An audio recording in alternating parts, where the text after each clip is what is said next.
pustynia, która jest porośnięta po prostu taką bardzo wysoką trawą. I tam te dwa ostatnie biwaki przy Whale'ach, tam 51 i 56, po prostu były jednym z najpiękniejszych biwaków, jakie miałem w Australii. Tam jak się stanęło przy drodze, czy w jakimś miejscu obok drogi, w nocy, gdzie nie ma żadnego zaśmiecania i dzikim światłem innym, widać było nieboskłon takiej sfery 360 stopni z rozgwieżdżonym niebem.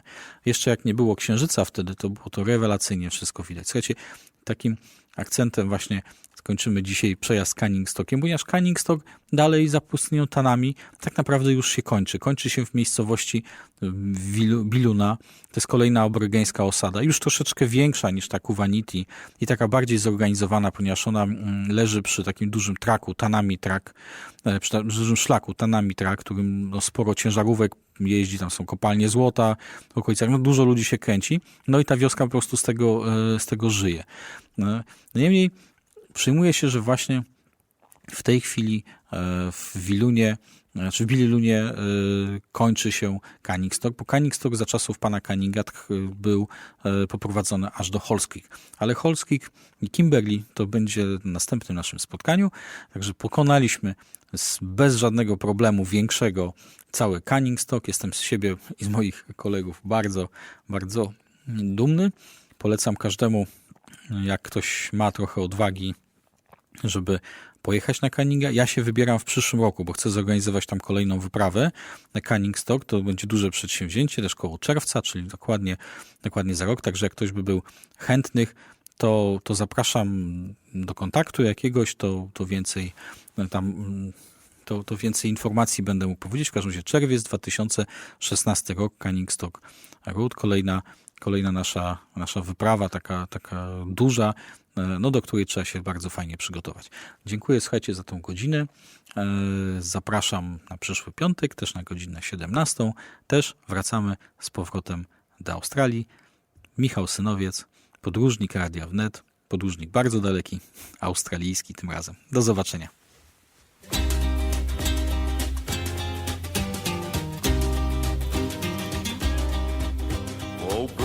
The troopers, the judges, the hangmen, bring 'em there one and the same. The hills and the valleys will echo our laughter, 'cause we'll all die game. When we're dead and gone, we will long be remembered. One day they'll all know the shame of how we were hunted and tortured and beaten, but we'll all die game. Oh, one day we'll ride just as free as the wallaby over the hills and the plains, to a place where the troopers and hangmen won't catch us, 'cause we'll all die game. Now there's Brady, there's Caesar, there's Moondine and Donahue. Together we'll all gather fame. With Thunderbolt, Moonlight, Ben Hall and Ned Kelly, we'll all die game. Oh, when it is more than 100 years after, and only our memories remain, the hills and the valleys will echo our laughter, 'cause we'll all die game. So bring on your troopers, your judges, your hangmen, bring 'em there one and the same. To hell with your troopers, your judges, your hangmen, 'cause we'll all die game.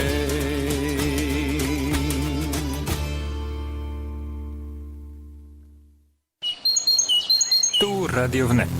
www.radiownet.pl. Witam.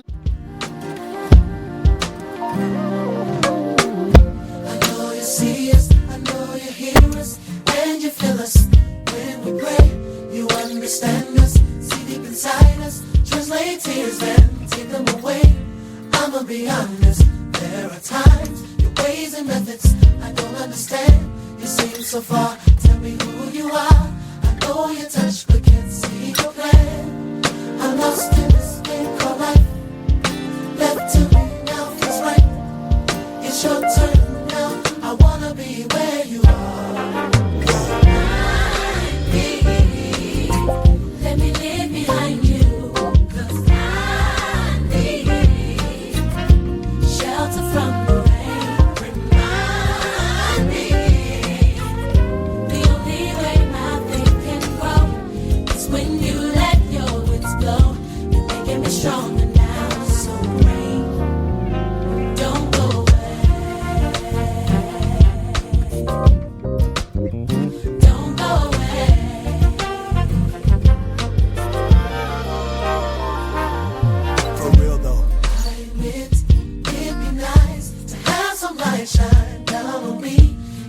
especially when what I shall be, you don't always let me see. It ain't easy, but I'm trying hard to get out of your way, to believe what you say, that my change begins today. The road includes some pain, and to grow you need some rain. And when it falls, I wanna be where you are. If you don't mind, can you? Let me live behind you, 'cause I need shelter from the rain. Remind me, the only way my faith can grow is when you let your winds blow. You're making me stronger now, so rain, don't go away. Don't go away, 'cause there's so much I see needs to grow inside of me. In the fire I realize before I leave I had to die. Yes. Please believe me when I say I can't waste another day. It's so easy to complain, but complain don't make a change. Not the victim anymore. All the things God has in store. If I ain't ready, don't let the rain go away. Don't go away.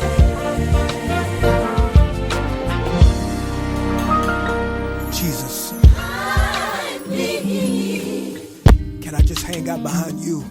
'cause I need, It's cold out here. It's rain. I need. The only way my faith can grow is when you let your winds blow. You're making me stronger now. It don't feel good right now, but I had to realize You're making me stronger now. it's necessary. You're trying to grow me up. You're making me stronger now. You're taking away everything that's not like you, Jesus. You're making me stronger now. It's that breaking process, y'all. Come on. You're making me stronger now. Your delay is not a denial. I realize You're making me stronger now. you love me too much to give me too much, Jesus. You're making me stronger now. Your plan is perfect even when I'm not. I realize You're making me stronger now. I can't rely on my own strength this time, y'all. Come on. You made me stronger now. I cried while I worshiped. You made me stronger now. When tithe money was rent money. You made me stronger now. Forgiving my enemies. You made me stronger now. When daddy walked out. You made me stronger now. When mama gave me up. She made me stronger now. Everybody that gave up on They me. made me stronger now. I need to write you a thank you They letter. made me stronger now. Cause you made me. You made me stronger Woo! now. Jesus, I thank you. You made me stronger now. I can see clearly now. You made me stronger now. I didn't understand it at first. You made me stronger now. I even got mad at You you. made me stronger now. Cause you were taking too long. You made me stronger now. But I'm sorry, Daddy. You made me stronger now. Your ways are not my ways. You made me stronger now. I felt that. Właśnie słuchasz Radia Wnet. www.radiownet.pl. You are worthy of the highest praise. You're the giver of mercy and grace. My Redeemer, I will bless your name. Oh, you are worthy. Lord, you're worthy. Worthy of the highest praise. Lord, Forever you shall rule.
shot the sheriff, but I swear it wasn't self-defense. Yeah, I said I shot the sheriff. Oh Lord, and they say there's a capital offense. Yeah, hear this? Sheriff John Brown always hated me. For what? I don't know. Every time I plant a seed, he said kill it before it grows. He said kill them before they grow. And so,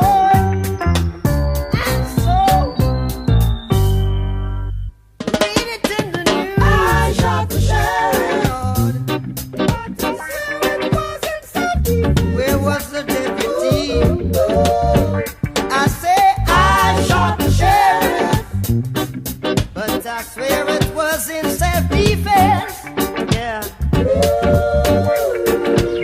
Freedom came my way one day, and I started out of town, yeah.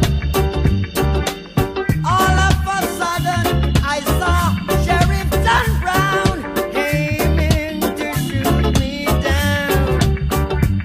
So I shot him down. And I said, if I am guilty, I will pay. I shot the sheriff, but I say, I didn't shoot no deputy. I didn't shoot no deputy. I shot the sheriff, but I didn't shoot no deputy. Oh, yeah. Reflexes are the better of me, and what is to be must be. Every day the bucket I go a well. One day the bottom I go drop out. One day the bottom I go drop out. I say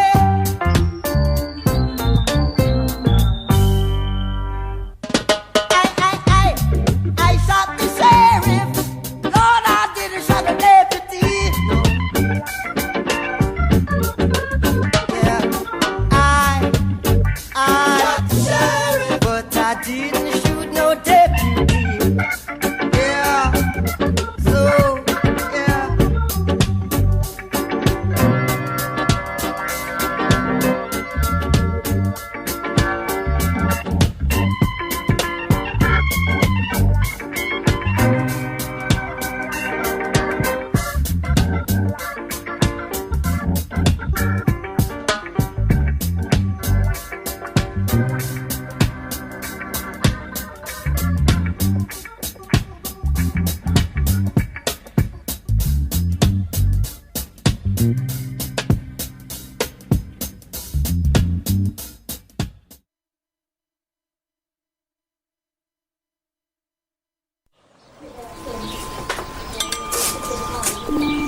Wolna antena.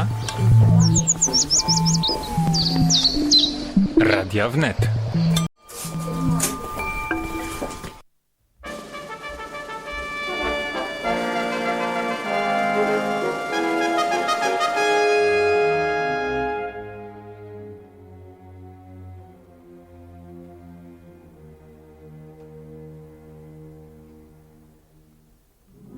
To make this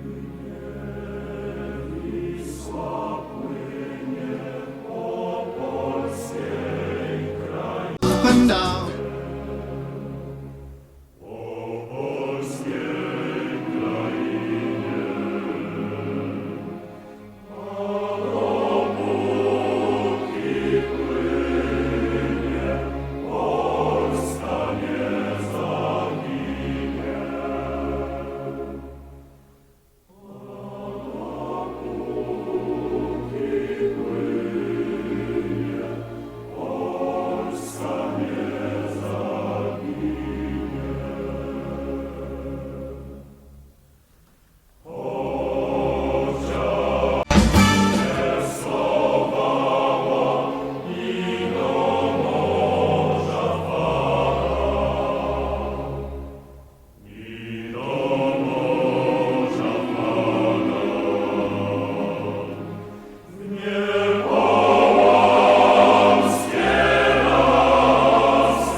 Witam serdecznie wszystkich chętnych do słuchania gawędy historycznej. Dzisiaj ze względu na oczekiwanie na 100. rocznicę Bitwy pod Kostiuch, The boys watch the girls while the girls watch 4 lipca. Specjalnie oczywiście nie dodamy do Legionów. Zrobimy sobie drobną przerwę, a dziś gościmy bardzo szacownego gościa, mianowicie pana Wojciecha Nowickiego, dawnego mego ucznia z gimnazjum, obecnie już absolwenta Wydziału Prawa. Zdałeś już egzaminy, tak? Tak. I jaki masz już stopień w związku z tym? Jestem już radcą prawnym, czekam na ślubowanie jeszcze. No więc, drogi radco prawny, witamy cię tu.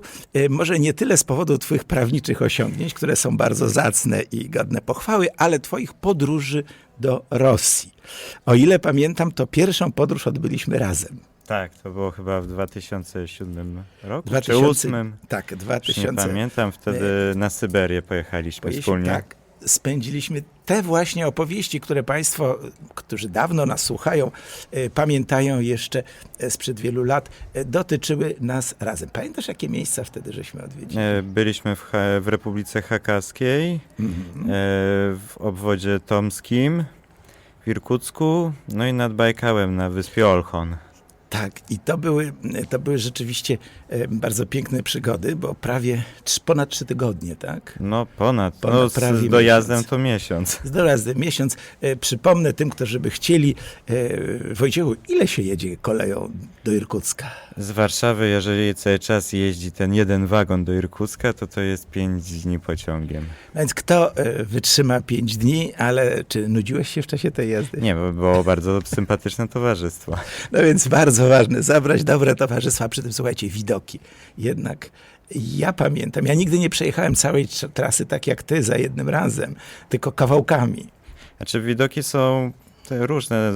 Ta europejska część jest oczywiście bardziej taka zurbanizowana, więc się mija te jakieś wsie, przysiółki, miasteczka, a już jak się przejdzie ten Ural, no to tych miejscowości jest znacznie mniej.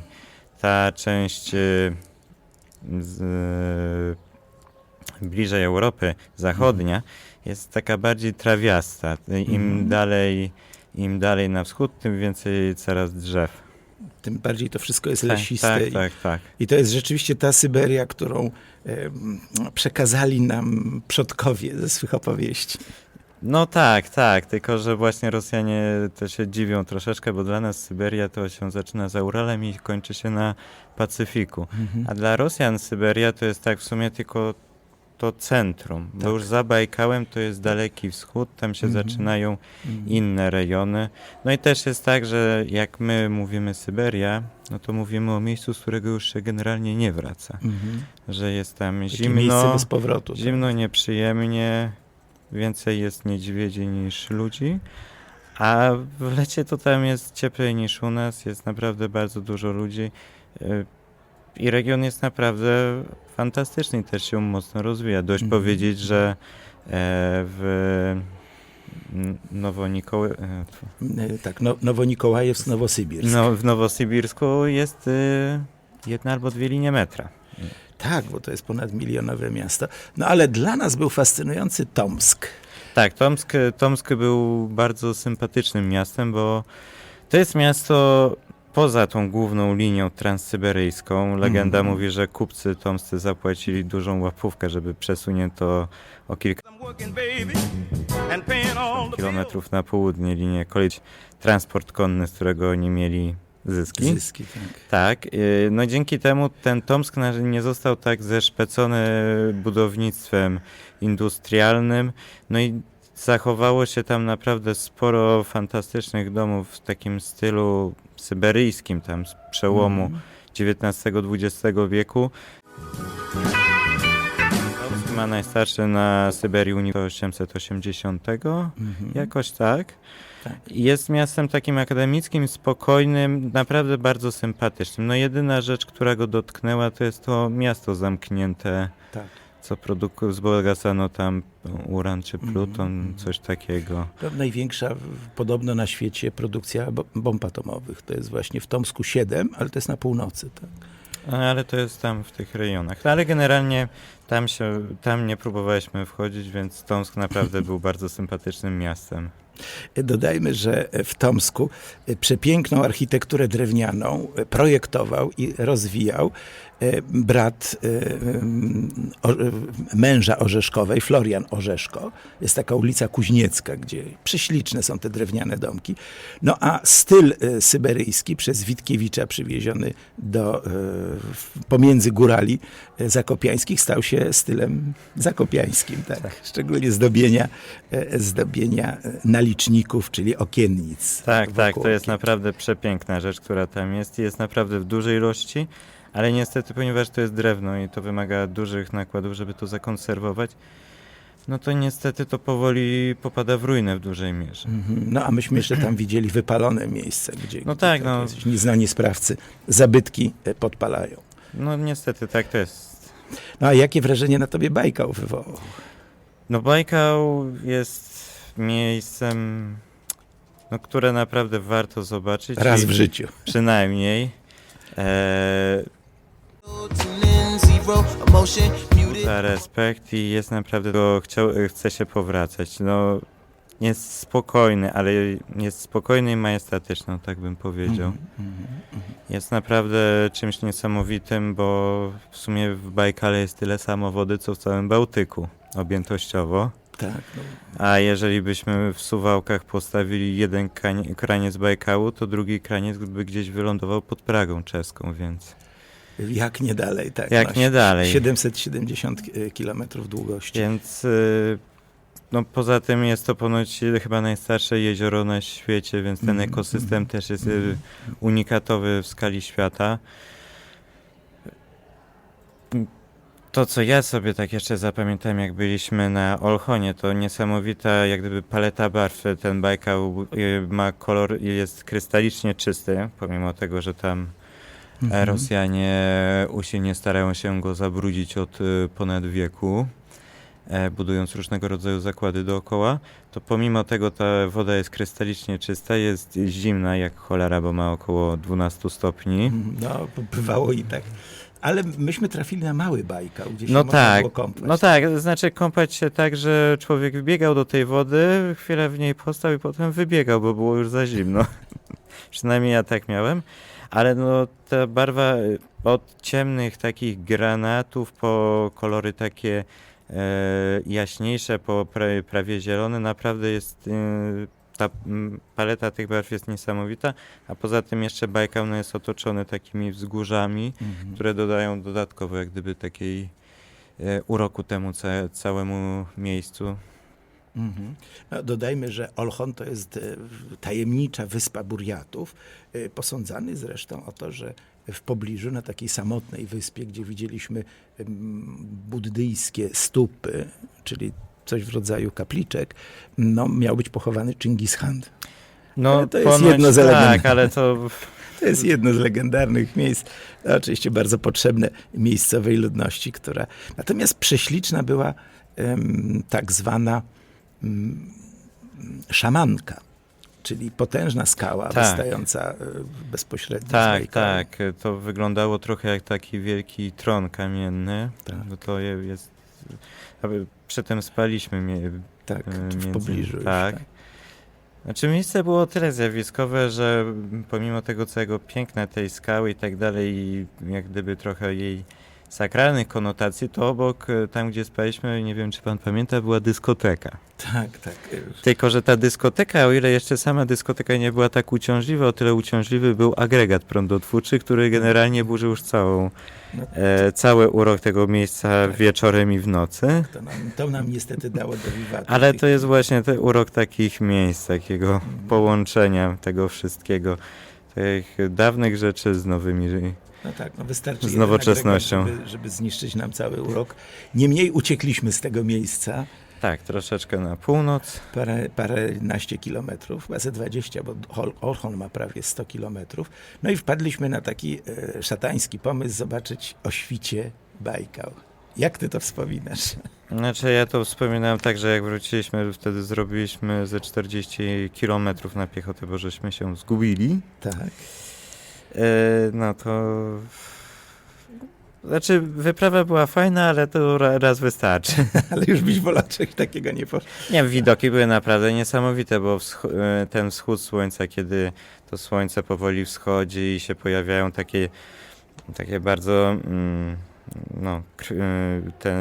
to niebieskie niebo przechodzi w czerwone, w takie krwiste, potem w takie lekko pomarańczowe. Tak, to jest... I już prawie mieliśmy zobaczyć to słońce i mgła przeszła i nie widać było 10 metrów przed nami. Tak. To jednak, to jest fajne przeżycie, a potem jeszcze jak ta mgła się podnosiła i podnosiła się z nad tego Bajkału, myśmy już widzieli ten właśnie otwarty Bajkał. No, naprawdę widoki też fantastyczne, ale trzeba się tam zaopatrzyć w dużą ilość wody, bo tam wody nie ma, a zejście jest urwiste, tam chyba takie było urwisko 20-metrowe do Bajkału, więc mimo tej ogromnej ilości wody można z pragnienia... Tam po raz pierwszy widzieliśmy opuszczone gospodarstwa, bo rzeczywiście tam na trasie nam się trafiły. Znaczy one były tak średnio opuszczone, ktoś tam chyba jeszcze był, bo tam były całkiem świeże śmiecie. No chyba tacy jak my właśnie, przechodnie. No tak, ale generalnie to gospodarstwo było usiane resztkami krów. Aha, no tak. No rzeczywiście tam żeśmy się rozdzielili, bo ja, o ile pamiętam, zdarłem nogi i musiałem pojechać, ale udało mi się pomoc ściągnąć. Z tym, że ta pomoc już was nie sięgnęła, bo się sobie poradzili, Tak, ale przywiozłem innych szaleńców, którzy się zgubili. Spotkaliśmy Polaków, którzy jechali do Mongolii, geologów na jakieś odwierty i akurat nas podrzucili. Tak, a ja z kolei Polaków, którzy właśnie chcieli biwakować i nie mogli się do wody dostać. No i wprawdzie z wami się rozminąłem, ale ich ściągnąłem na nasz biwak. Tutaj dodam, że jest jeden z najpiękniejszych przylądków. No niestety mgła go nam pożarła, ale myśmy dotarli na sam północny, właśnie północno-wschodni taki odcinek i przepiękne fioletowe barwy. To rzeczywiście mnie zatkało, jak to zobaczyłem i powoli nam to zaczęły chmury pożerać, bo okazało się, że gęstość chmur tam paruje bardzo silnie przy takich tych. No, tutaj musimy już przerwać, bo o ile pamiętam, to żeśmy wszyscy wrócili do Irkucka. Irkuck to pewnie pamiętasz tak... Tak, no Irkuck, sympatyczne miasto, sympatyczne tylko drogi. A właśnie, bo tam już niestety strefa dolarowa i turystyczna. I tam myśmy się pożegnali. Wyście wszyscy zapakowali się w nasz własny pociąg, którym przyjechaliśmy wcześniej i pojechaliście prosto do domu, a ja musiałem nieco dłużej zostać i tam jeszcze pewne rzeczy dokończyć. Chwilę przerwy na muzykę i posłuchamy o drugiej wyprawie Wojciecha, tym razem do Rosji kontynentalnej.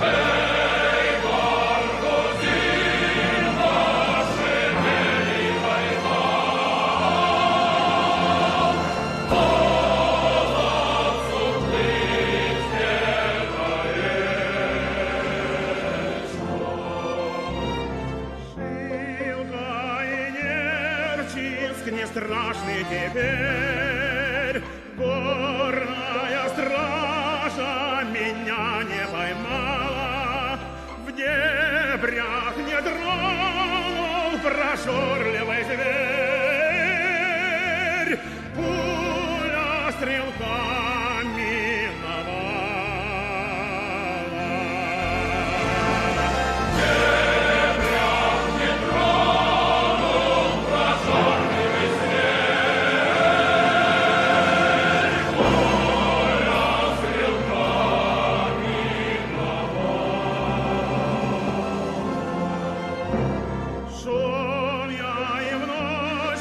Среди белого дня, близ городов, озираясь зорко, хлебом кормили крестьянки меня, парни снабжали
Bajkałem pożegnał naszą pierwszą część spotkania.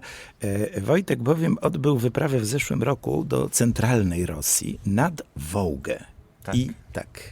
I odwiedziłeś obok blisko nam leżącego Mińska, ale Mińska litewskiego, czyli białoruskiego, i Moskwy, dotarłeś do Niżnego Nowgorodu. Tak. No to opowiedz nam.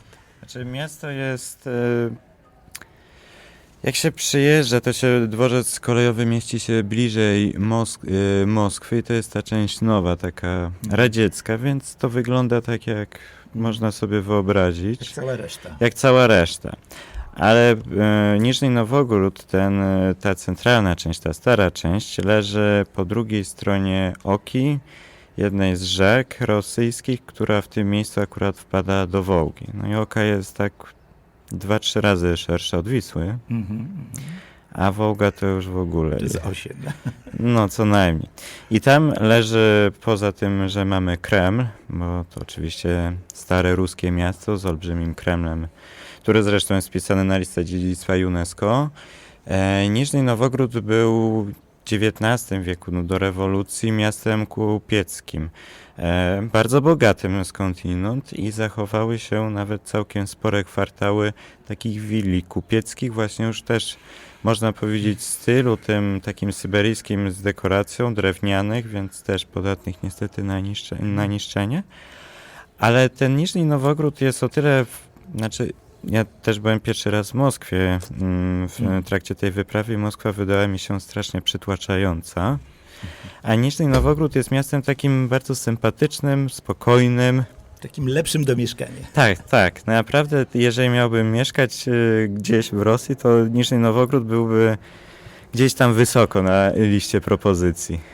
Widzisz, zapomniałem, że rzeczywiście jadąc na Syberię, toście dalekim łukiem 2 razy ominęli Moskwę. Tak, tak, To tak. powiedz, jakie wrażenia jednak wywarła? Znaczy, no, Moskwa jest miastem olbrzymim.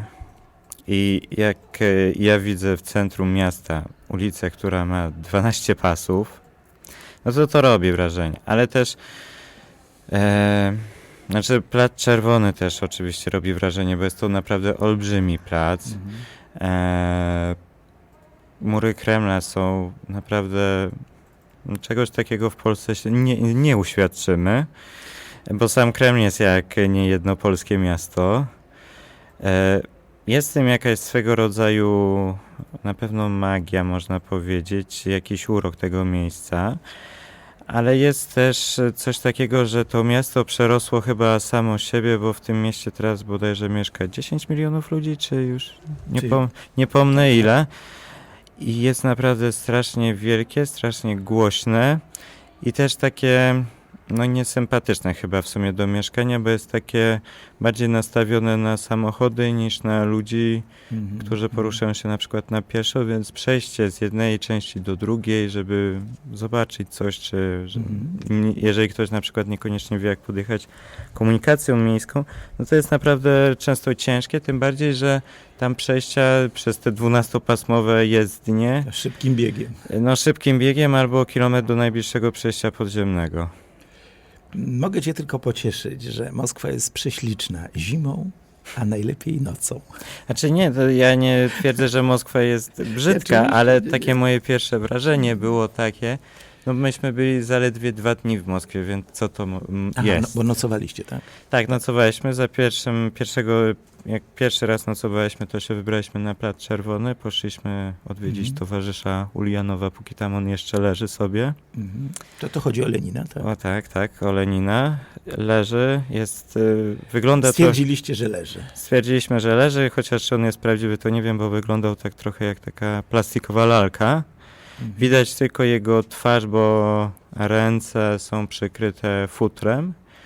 Miejsce jest o tyle dziwne, że na każdym załomie stoi żołnierz rosyjski, więc biada temu, kto by chciał na przykład aparat wyciągnąć, czy zrobić jakiś bardziej gwałtowny ruch pewnie. Niby jest to taka świętość, a w sumie bardziej jest to taka tania. Znaczy, ja też dlatego chciałem pójść do tego mauzoleum, żeby zobaczyć, tam pod murami Kremla jest cała galeria, powiedzmy, co w cudzysłowie sławi ludzi zasłużonych dla reżimu. Między innymi Stalin tam też leży. Wylądował tam. Pierwotnie on leżał obok Lenina, potem go chyba po 3 latach wyrzucono już pod mur. No i jest jakiś kult tej osoby, bo na jego grobie było naprawdę sporo kwiatów. To z takich rzeczy. A skoro już wracamy nad Wołgę, no to powiem, że naprawdę ten Niżny Nowogród jest miastem wartym odwiedzenia. Myśmy spali w takim bardzo sympatycznym hostelu na Starym Mieście, obok po prostu przepięknej takiej cerkiewki, niedużej, naprawdę niedużej, ale bajecznie kolorowej i naprawdę wyglądającej zjawiskowo. Następnym potem naszym punktem był Kazań, stolica Republiki Tatarstanu. No i Kazań już widać, że to jest takie miasto, w którym się spotyka wschód z zachodem, a jeszcze bardziej chyba z południem. No bo Kazań też posiada swój własny Kreml i nad tym Kremlem dominuje meczet. No bo to już jest Tatarstan. Kul Szarif. Tak, tylko z tego, co nam się udało wyczytać z informacji, to ten meczet został wybudowany jakoś koło 2000 roku. To jest świeżutki. To jest nowa rzecz. On zresztą nie usiłuje być zabytkiem, on jest po prostu ładny. Tak, ale się ładnie naprawdę wpisuje w tą zabudowę. Obok tego meczetu jest pałac prezydenta Tatarstanu.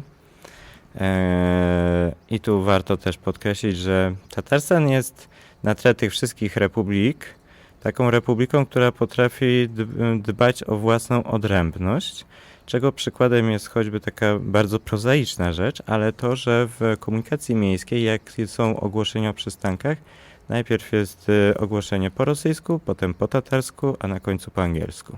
No proszę, i w 3 językach na jednym przystanku zdążył. Tak, może to dlatego też, bo akurat myśmy byli, kiedy były Mistrzostwa Świata w piłce wodnej, więc pewnie na tą uroczystość też ten angielski dodano, ale bardzo fajnie, że jest ten tatarski. Jest tatarski, w którym są non-stop wystawiane sztuki w języku tatarskim. I ten język, no to nie jest tak jak w Hakasji, gdzie tam w tej Hakasji tych Hakasów jest coś 15%, a ten język hakaski to być może gdzieś na najbliższym uniwersytecie jest wykładany. To w Tatarstanie ten język tatarski cały czas funkcjonuje. No i ten Kazań jest naprawdę sporą metropolią i to widać i czuć w mieście. No a jakieś przygody z Tatarstanu? Tam poznaliście Tatarów miejscowych? Tak, no spaliśmy u naszej teraz już wspólnej znajomej Roziczki, która w sumie z Tatarstanu nie jest, bo ona jest z Iżewska. Z Iżewska, z Udmurcji. Tak. Z Udmurcji.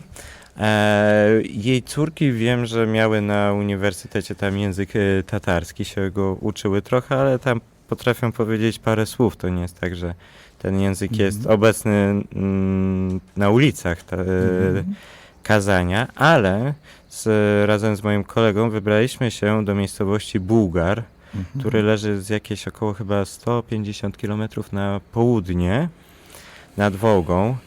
To jest to była kiedyś stolica Bułgarów nadwołżańskich. Potężne miasto, olbrzymie w takim sensie, że to było olbrzymim miastem w XII bodajże wieku. Chyba zamożnością dorównywało wówczas Konstantynopolowi. Zostało zniszczone przez najazdy Mongołów, potem podupadło. Których my nazywamy Tatarami. Tak, potem podupadało, potem wybudowano tam już wioskę, teraz ta wioska jest sukcesywnie burzona w ramach wyciągania z podziemi tych pozostałości tego miasta, no bo to miasto to są w sumie ruiny, ale jest naprawdę olbrzymie jak na miasto średniowieczne. Niestety tam spędziliśmy zaledwie 40 minut, bo jeżeli byśmy nie zdążyli na marszrutkę, to kolejna marszrutka by była dnia następnego. Tak. Więc, ale to jest naprawdę miejsce warte zobaczenia, też wpisane na listę dziedzictwa UNESCO. No naprawdę tak widać tam, jak przemija chwała świata, tak cytując. Z tak wielkiej stolicy, tak. Tak, teraz tam jest teraz wioseczka, jest jeden kościółek, jest trochę tam podbudowywanych tych zabytków, Widać, gdzie tam się kończy ta część autentyczna, gdzie jest odbudowa, no ale to właśnie. No, dziękuję. Teraz zrobimy przerwę muzyczną. Troszeczkę odetchniemy.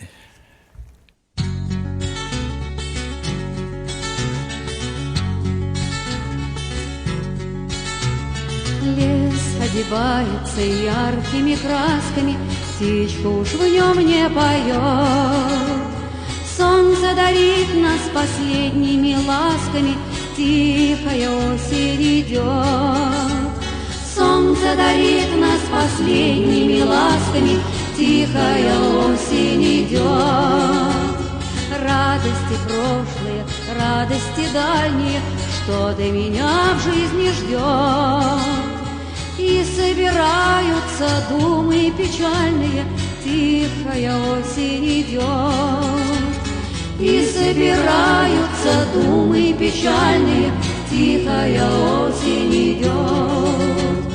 Желтые, красные, листья все разные, тихо по ветру летят. Ночами темными звезды алмазные ярче, чем прежде горят. Ночами темными звезды алмазные ярче, чем прежде горят. Жизнь моя грешная, грустно короткая, страшен последний полет. Яркая красками, мокрая, кроткая, тихая осень идет. Яркая красками, мокрая, кроткая, тихая осень идет. Вот при дороге цветок распускается, счастье от жизни он ждет. Поздно, родной мой, уж лес раздевается, тихая осень идет. Поздно, родной мой, уж лес раздевается, осень идет. Вьется по лесу тропинка змеистая, дождь с неба серого льет. Кружится в вальсе листва золотистая, тихая осень идет. Кружится в вальсе листва золотистая, тихая осень идет. Прежде забытое мне вспоминается, все пред глазами встает. Слезы мои в дождь незримо сливаются, тихая осень идет. Слезы мои в дождь незримо сливаются, тихая осень идет. Все, что зеленым когда-то казалось, осенним румянцем горит. Все, чем когда-то душа любовалась, мертвой листвою лежит. Все, чем когда-то душа любовалась, мертвой листвою лежит. Все горделивое и непокорное, все безвозвратно слетит. Ты не метись, душа оскорбленная, осень за все отомстит. Ты не метись, душа оскорбленная, осень за все отомстит. Лес одевается яркими красками, птичка уж в нем не поет. Солнце дарит нас последними ласками, тихая осень идет. Солнце дарит нас последними ласками, тихая осень идет. Тихая осень идет. Тихая осень идет. Тихая осень идет. Тихая... Jedną rzecz trzeba dodać, że w tychże właśnie republikach wołżańsko-uralskich ludność w miarę zgodnie żyje. Że przeplatają się, potrafią raz w jednym języku, raz w drugim mówić. Jakie są twoje spostrzeżenia? Co takiego ciekawego zauważyłeś? A propos właśnie tej marszrutki, o której mówiłem, to jest mały busik, tak? Taki mały busik, taki jak w Zakopanem jeżdżą u nas. To tam generalnie jak weszliśmy do tej marszrutki, to cała marszrutka była tatarskojęzyczna. Oni tam wszyscy mówili po tatarsku, spotkaliśmy, z tyłu siedliśmy z kolegą, Oczywiście byliśmy wielką atrakcją dla tych wszystkich podróżujących. Do nas się zagadał jakiś taki starszy trochę Tatar, który okazało się, że wie, że w Polsce byli Tatarzy, że w Polsce mieszkają Tatarzy, że nawet jakiś pomnik był odsłaniany w zeszłym roku ku czci polskich Tatarów. A był rzeczywiście. Tylko W Gdańsku był odsłaniany, poświęcony pułkowi tatarskiemu w Armii Polskiej przed wojną. I generalnie ten język, no tam jest używany poza większymi miastami, więc naprawdę ten język tatarski to nie jest tak, że to jest język, który wymiera czy na wymarciu. I też nie jest tak, że tam Tatarzy są generalnie muzułmanami, Rosjanie prawosławni i to wszystko tam w miarę jakoś funkcjonuje. Nie ma tam jakichś większych tarć narodowych czy sporów religijnych, tudzież myśmy o nich nie usłyszeli, bo byliśmy w sumie dość krótko. Jeszcze a propos Kazania, to jeżeli ktoś by był w Kazaniu, to szczerze polecam odwiedzić Muzeum Narodowe Tatarstanu. Są dwa takie muzea, jedno jest na Kremlu, tam jest taka bardziej część przyrodnicza, trochę jest tam zebranego jakiegoś malarstwa różnego rodzaju, łącznie z zachodnioeuropejskim, ale w tym Muzeum Narodowym, to muzeum jest obok Sądu Najwyższego Tatarstanu, pokazana jest historia Tatarstanu od czasów najdawniejszych przez okres świetności, kiedy to była stolica Hanatu, poprzez zdobycie tego Hanatu przez wojska Iwana IV Groźnego, po czasy najnowsze. No i udało mi się właśnie zobaczyć, to już mówiłem panu Krzysztofowi, koronę, koronę carów, Hanów Tatarstanu oraz ich tron, te dwa artefakty są tam cały czas przechowywane, więc to takie są naprawdę wartościowe rzeczy do obejrzenia. No i cóż, jedziemy chyba dalej. Jedziemy teraz do miasta Simbirska, Ulianowska. Simbirsk to nazwa historyczna. Od 1920 roku to jest Ulianowsk. To jest miasto, gdzie się urodził Lenin. Zanim był jeszcze Leninem, był Ulianowem. Tak. Miasto jest stolicą obwodu, ale to już jest zupełnie inna klasa miasta. To już jest takie miasto powiedzmy drugiego, trzeciego rzędu, jeśli chodzi o wielkość. Jest to jedyne miasto, w którym myśmy usłyszeli, że dobrze by było, żebyśmy nie wychodzili za centrum, bo na przedmieściach jest niebezpiecznie. No i miasto jest słynne z tego, że urodził się tam właśnie Lenin, Włodzimierz, jeszcze Ilicz.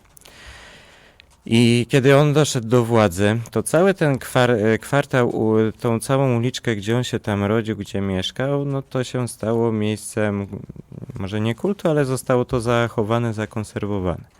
Jest to o tyle ciekawe, że do naszego czasu się zachował cały kwartał dawnego miasta rosyjskiego z końca XIX wieku i możemy dokładnie zobaczyć, jak to wyglądało bez jakichś takich dodatków potem już takich radzieckich z wielkiej płyty.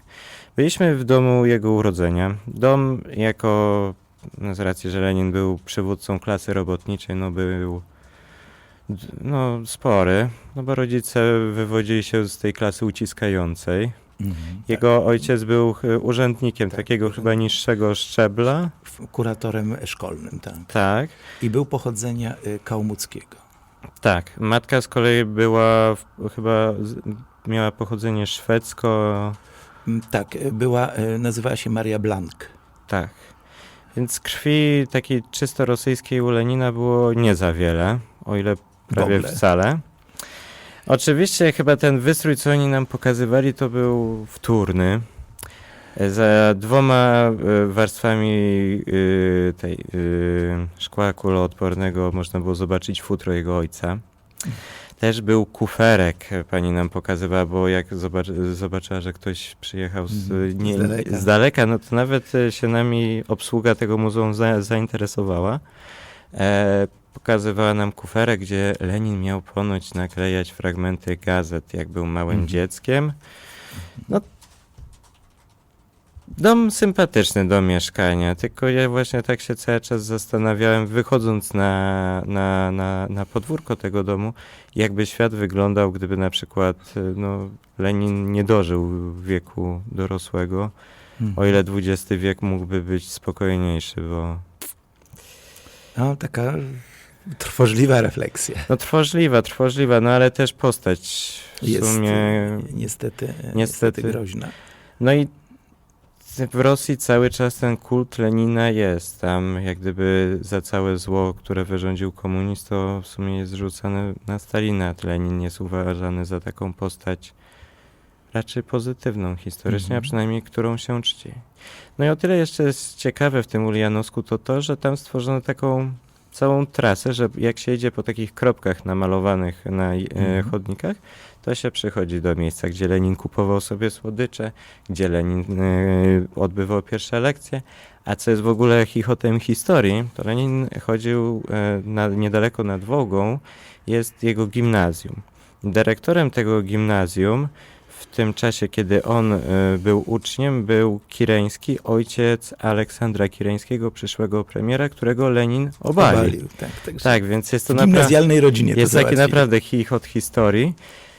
Wołga też przepięknie wygląda. W Ulianowsku tam jest wąska, bo ma chyba tylko 1,5 kilometra szerokości, ale naprawdę wygląda majestatycznie. No, dodajmy, że przy ujściu to ona ma 12 kilometrów. Tam jest jedna z odnóg. No ale mówię, Ulianowsk jest takim miejscem, no, w którym czas się tak zatrzymał dość mocno. Ale potem pojechaliśmy do miejsca, które w ogóle już jest mało znane, tudzież będzie mało znane, do Sarańska, do stolicy Republiki Mordowii, a będzie dlatego znane niedługo, bo tam będzie Mistrzostwa Świata w piłce nożnej. O, proszę. Sarańsk też będzie jednym z miast. Jest to o tyle dziwne, bo Sarańsk... Tak, Sarańsk jest miastem, no, którym tak w sumie nie za wiele naprawdę jest. My tam pojechaliśmy głównie dlatego, żeby zobaczyć sobie Republikę Mordowii, która to nazwa jest dość egzotyczna. Miasto ma 300 000 mieszkańców. Centrum jest teraz budowane na ten mundial, więc wygląda w takim stylu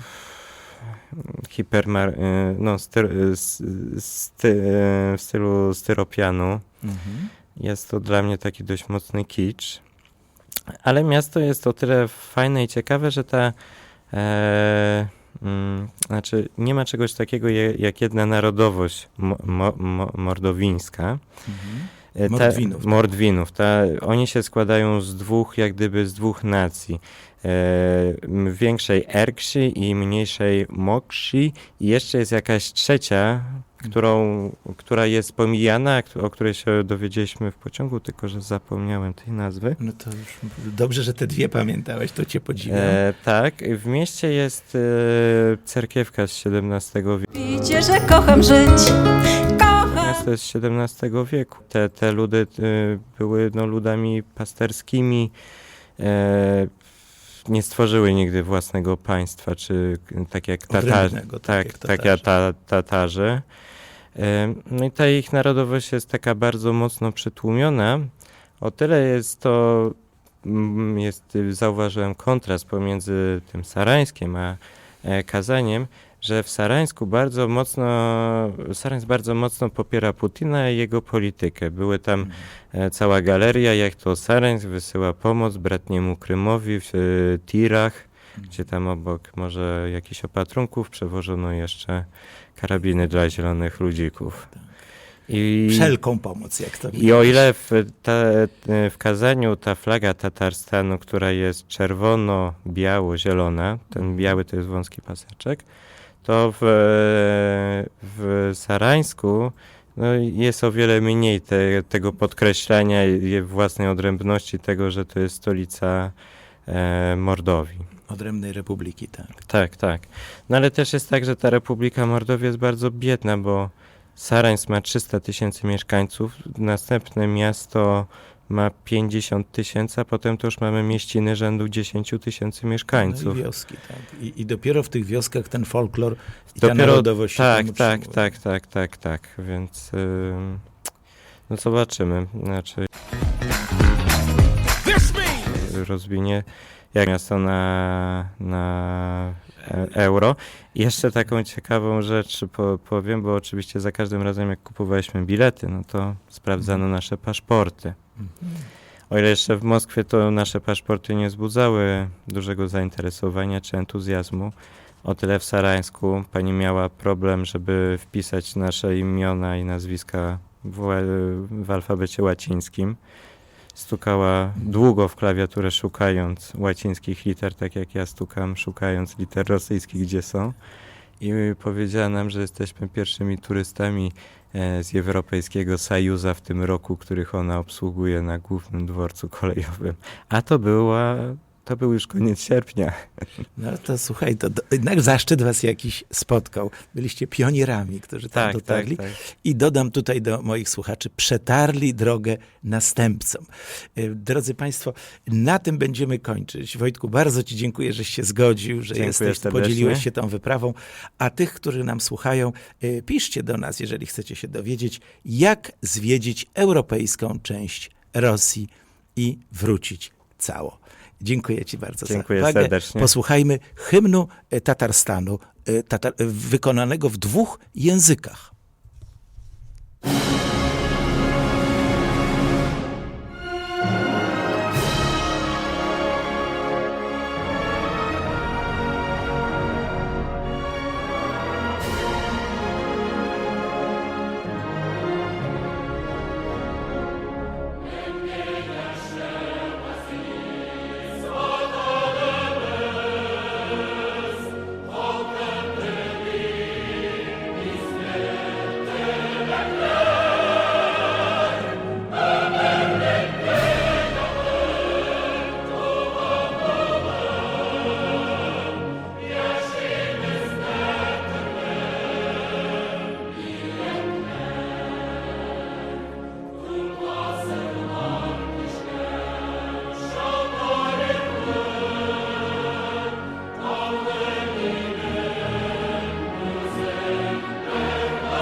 Tu Radio Wnet.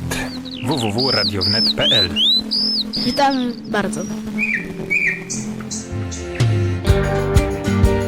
And you will never know, I will never show what I feel, what I need from you, no. And you will never know, I will never show what I feel, what I need from you, no, no, you will never know, I will never show what I feel, what I need from you, no, no, no, no, you'll never know, no, No, no, you never know. No, no, no. Love me, love me, love me, love me, no.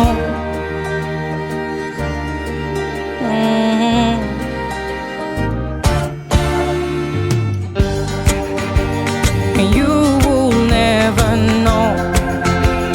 I will never show what I feel, what I need from you. No, no, you will never know. I will never show what I feel, what I feel, what I feel,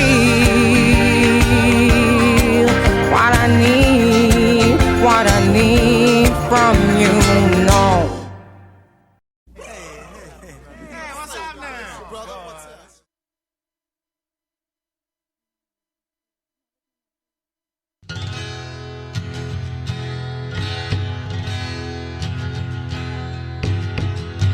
I listen on a Friday. It makes me glad, and I'll say the Beatles hour. Listen with me. It's almost heaven for me to sit down on a Friday.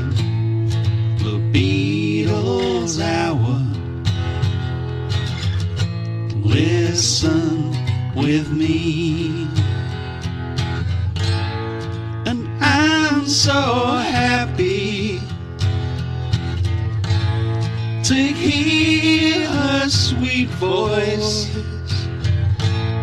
Without the Beatles,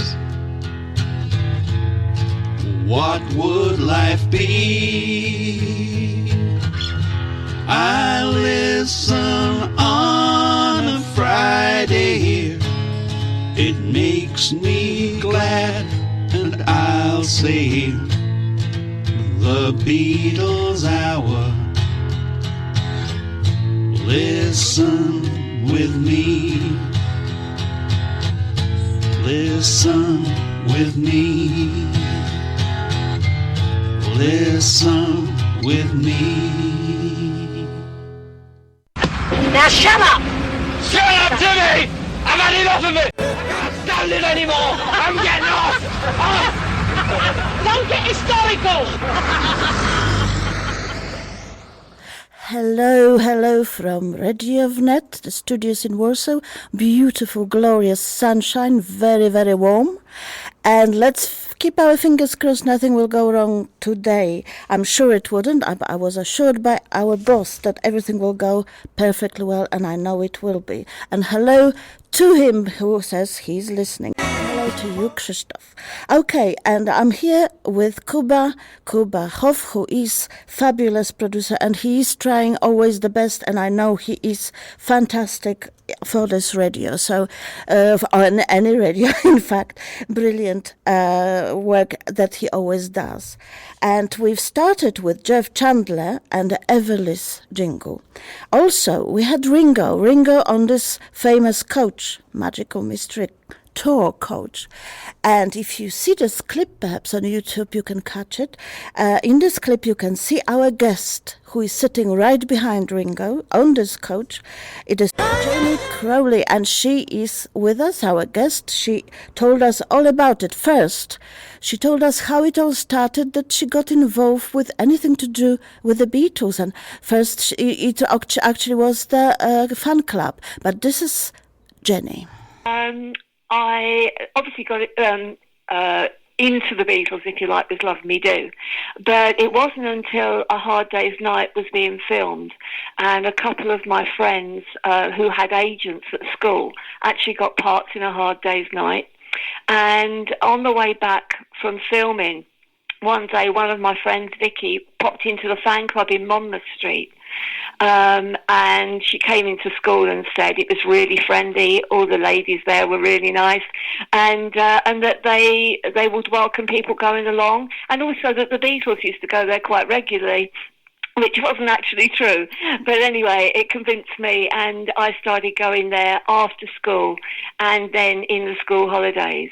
And then later on, around about 66, I became London area secretary with a lady called Maureen, and we ran the London area fan club from my mum and dad's place in South London. And Maureen actually got the sack with Brian Epstein from Brian Epstein, but that's another story.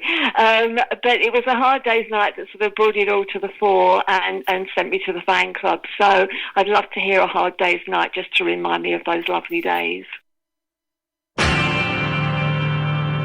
It's been a hard day's night, and I've been working like a dog. It's been a hard day's night, I should be sleeping like a log. But when I get home to you, I find the things that you do will make me feel alright. You know I work all day to get your money to buy a thing, and it's worth it just to hear you say you're gonna give me everything. So why on earth should I moan? 'Cause when I get you alone, you know I feel okay. When I'm home, everything seems to be right. When I'm home, feeling you holding me tight, tight, yeah. It's been a hard day's night, and I've been working like a dog. It's been a hard day's night, I should be sleeping like a log. But when I get home to you, I find the things that you do will make me feel alright. Make it hard.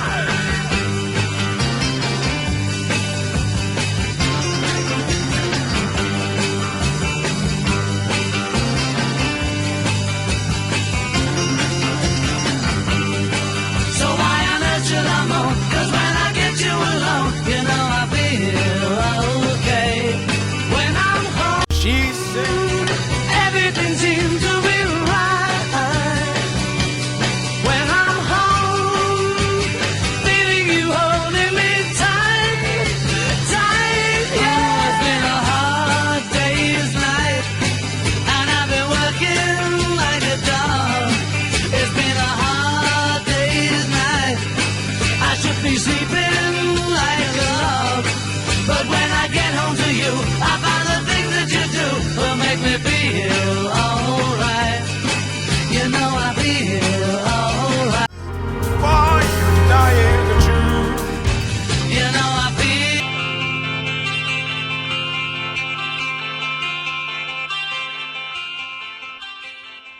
And wasn't Jenny so lucky? Still at school and already, wow, my goodness, I can't imagine knowing Beatles in those days when she was the age she was, and being a fan as well.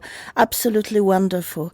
And hello to Jojo Ruth. Hello to you.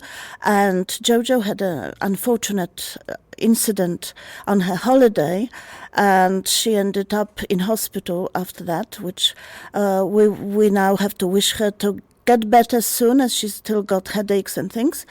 And Jojo, you can consider A Hard Day's Night dedicated to you, as I know you like this song. And we hope you will get a bit better soon. Jojo got promised her job back there in Portugal when she starts getting better, and thanks to her friend, the Polish woman called Elka. So good for Elka and Jojo. Okay, and hello also to Mick Halping from Birmingham, and some tea and beer for Mick, please. Of course, Ania Raczyńska. Hello to you, Ania, and Claro Betsy from Paris. We hope Paris wouldn't get flooded. Today it's the very important day as the river really rising. So let's hope it works out for Claro and for the Parisians, for Nadia there as well. And hello to Mike Greeno. Hello to you, Mike. And I wanted also to say happy birthday to my daughter Joanna. And I know she's quite happy with the day so far. So that's a good news for her. Happy birthday, Joanna. And now over to our guest, and that's Jenny. What had happened was the Beatles had said they would give up touring, and Maureen had given an interview to the press, which I hadn't seen to this day, and I don't know quite what she said, but whatever she said, both she and I were called to Brian Epstein's office, and we weren't called together, we were called separately. And she'd already been in by the time I met Brian Epstein for the first time. So I'd heard all these things about him, and I was absolutely dreading it. And I walked in, and he mentioned this interview that Maureen had given. And I said I knew nothing about it. And he quite rightly pointed out that I should have done if we were running the fan club together, which was true. But I'd actually been interviewed too, and I'd said that I thought if that's what the Beatles needed to do, then that's what they should do. They'd given us all their time, they'd given us wonderful records, blah, blah, blah. And so I told this to Brian, and he was completely made up, and we got on like a house on fire, and he was absolutely great, and he offered me advice, and he was so kind to me. But he sacked Maureen because of her comments, and I didn't see Maureen after that. So as I say, I don't know what he said to her. Right. It was very sad, but yes. There we are. Right, okay, so when I was going along to Monmouth Street, when I'd been going for quite some time, I got to know the girls a bit better. And so the Beatles hadn't visited or didn't visit that often, especially since Brian Epstein had moved offices. And the girls actually confessed that when they did meet the Beatles, they didn't really like them very much. And I think it was possibly because it was all very new for the Beatles to be in London, to have all this fame, to see all this mail that was coming for them, all that sort of thing. And I think maybe it was a sort of brashness that came across to the girls that I obviously didn't see further down the line, so I was very, very lucky. But the words to help, I think, are very poignant because it must have been quite a hard time for them. The fact they had each other and a few close people around them was wonderful. But other than that, their freedom had gone, and things they got used to had gone for the price of fame, if you like. You know, sort of be careful what you wish for. And I think it was a sort of transitional time for them. And they really could do with some help, or could have done with some help from people around them. The next song we'd like to sing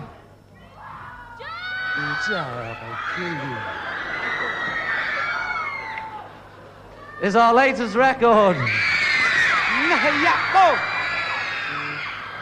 Or our latest electronic noise, depending on whose side you're on. Any road, we'd like to carry on with it. It's the last number. We'd like to thank you all for being so wonderful. And it's called Help. 1, 2, 3, 4. Help. I need somebody. Help. Not just anybody. Help. You know I need someone. Help. So much younger than today. I never needed anybody's help in any way. But now these days are gone, I'm not so self-assured. Now I find I've changed my mind and opened up the door. Help me if you can, I'm feeling down.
Jenny not only knew the Beatles, but she also went to see them live.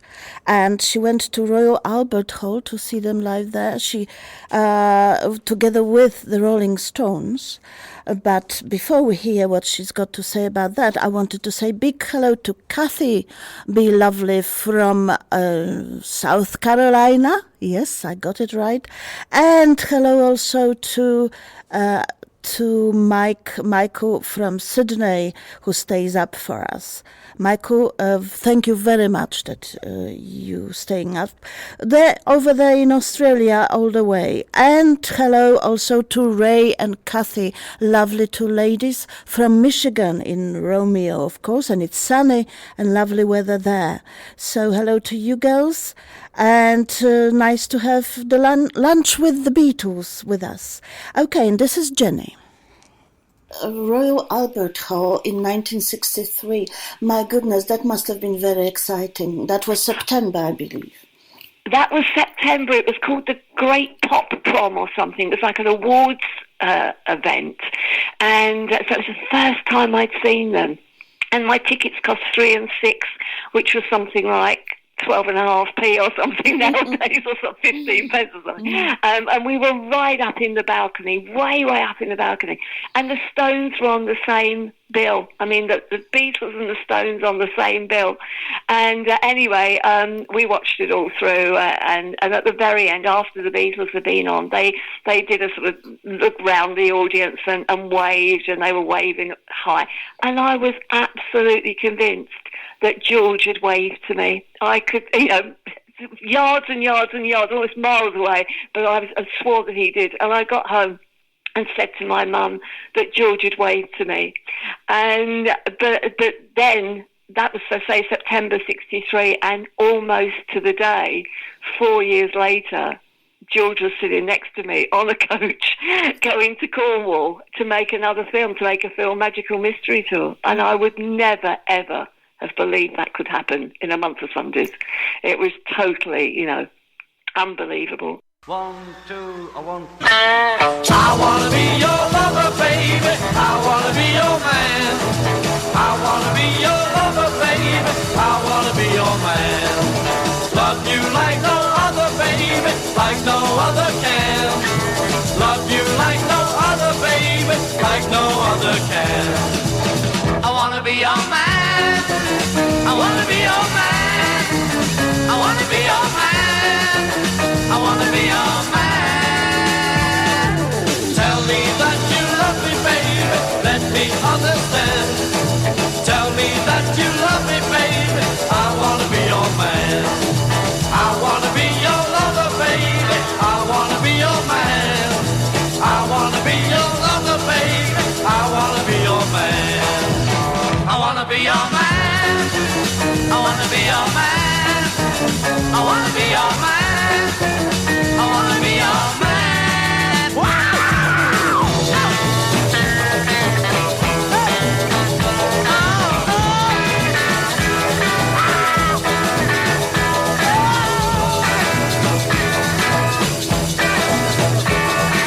I wanna be your lover, baby. I wanna be your man.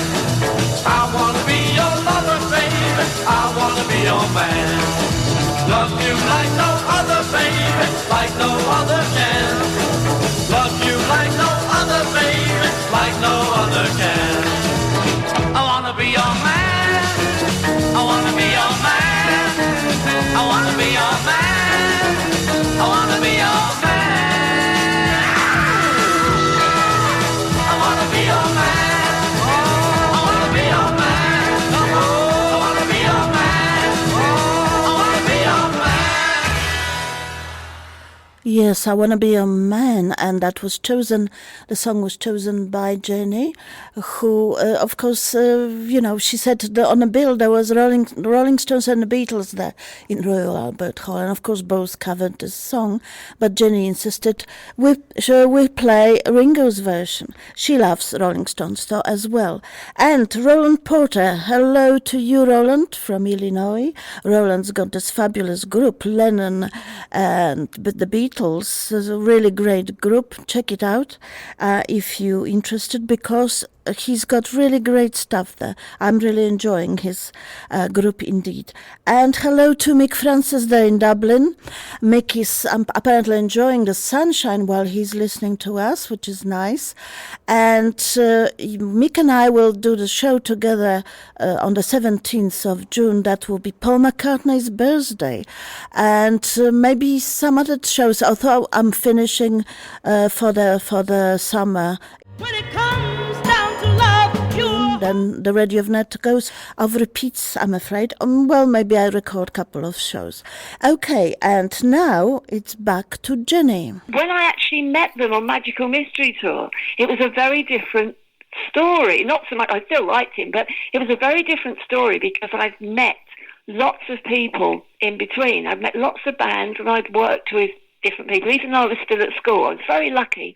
I'd wanted to be a pop journalist until I got interviewed badly. And then I changed my mind. But that's what I wanted to do. I loved music. So the Beatles obviously were big, but so were the Stones, and I was meeting all these people. And I think that I was very lucky because when I did meet the Beatles for the very first time after, all these years of working at the fan club and running the fan club in London, they were so ordinary. It was so marvellous. And it was just coincidence that George came and sat next to me and that we spoke more than I spoke to any of the others in the long term. We were the closest. But yes, he was initially my favourite. And so it went full circle.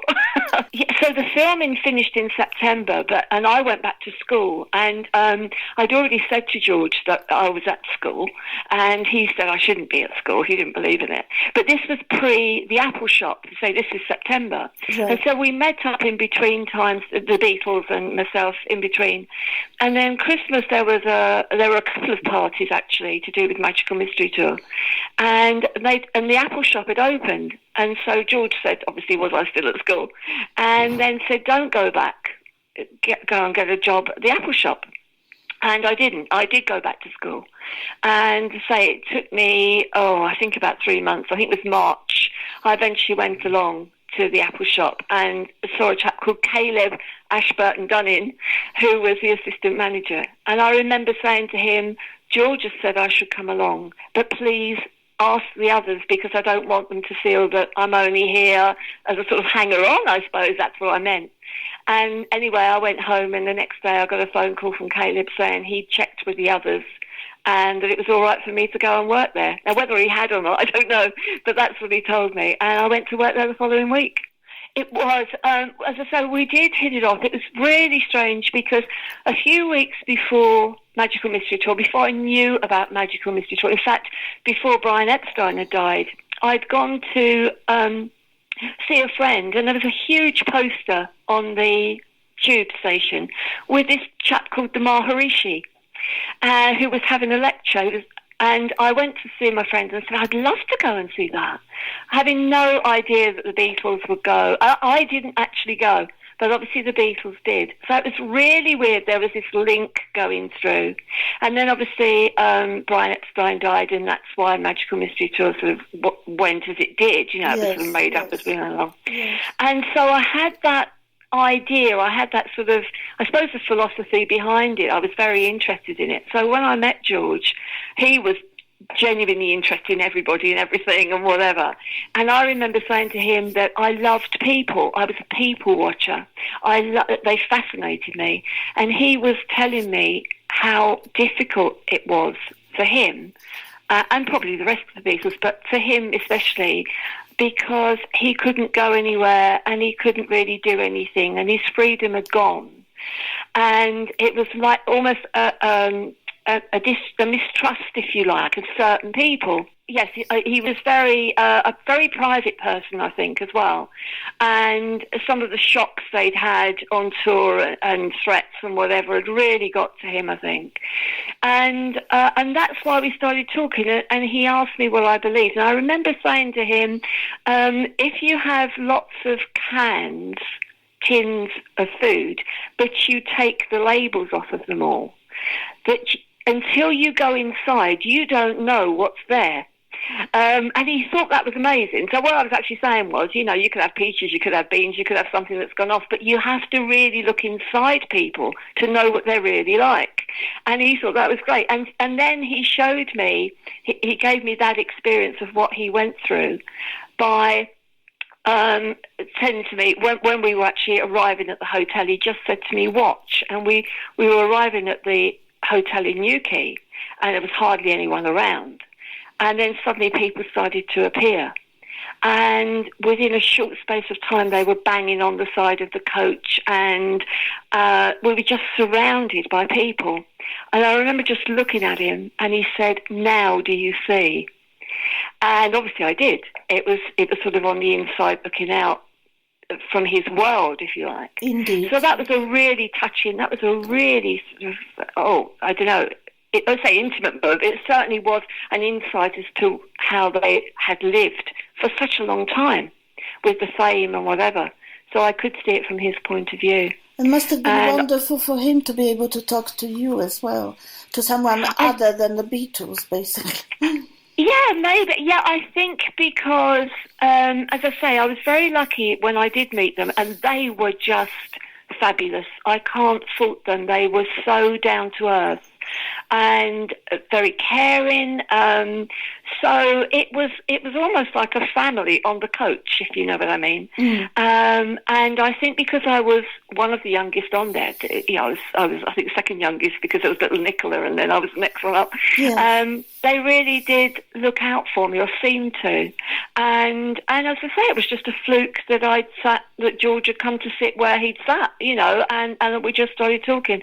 But yeah, it was fabulous, and he was very friendly. And as I say, after that, when we met, he was obviously looked out because he wanted me to have a job at Apple, you know.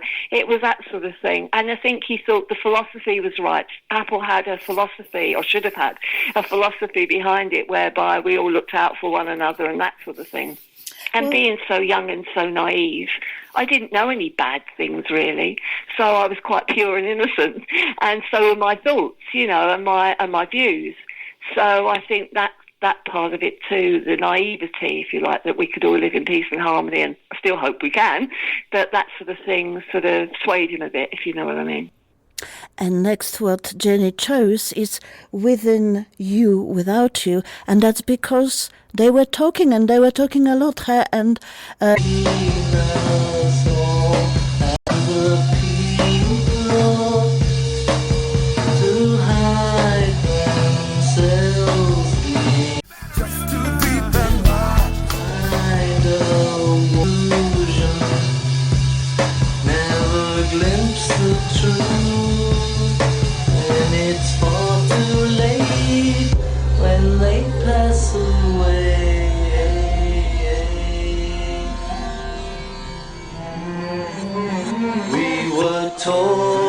Talking about the love we all could share when we find it, to try our best to hold it there with our love, we could save the world if they only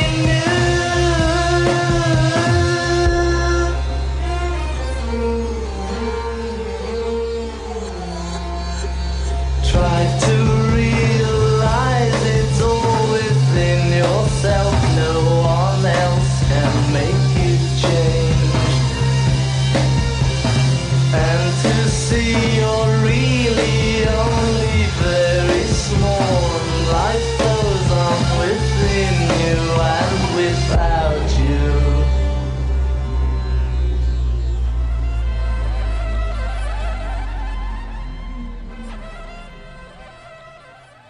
So that was George Harrison and Jenny's choice, as they were talking, of course. How lucky a girl she was, indeed. And she worked for this Apple boutique in Baker Street. And there she actually danced with Ringo, but hear what she had to say. Yeah, well, what happened was I worked downstairs in the shop for people who didn't have the opportunity to go to the shop. It was on street level, so you walked in on street level, and then there was a basement where the clothes were, and I was working downstairs.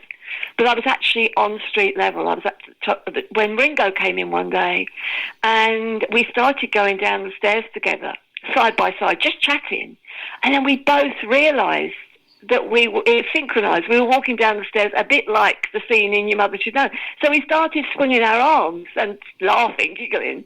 But when we got to the bottom, he just took me and he danced me all around the shop floor as the scene in Your Mother Should Know. Well, and that was lovely. fantastic. Lovely story, yes. Absolutely fantastic. So that's why I chose Your Mother Should Know from all the songs in Magical Mystery Tour, because that one holds a special memory of dancing with Ringo. Indeed. With a tune in our head.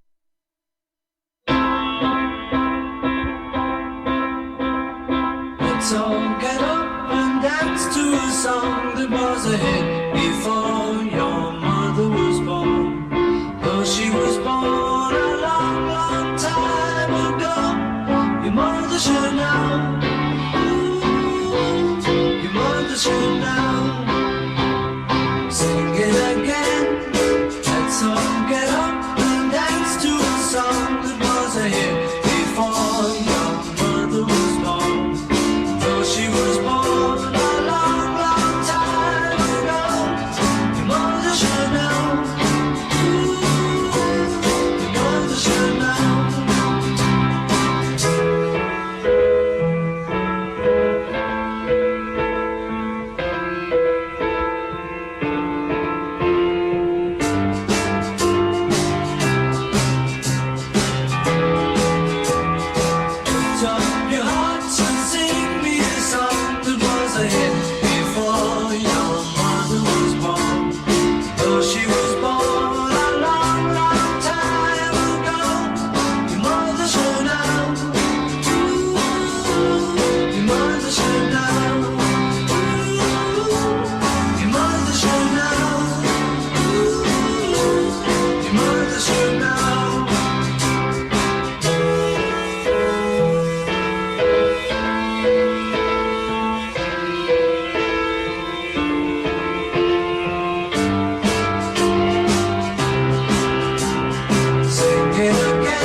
So she danced with Ringo Starr.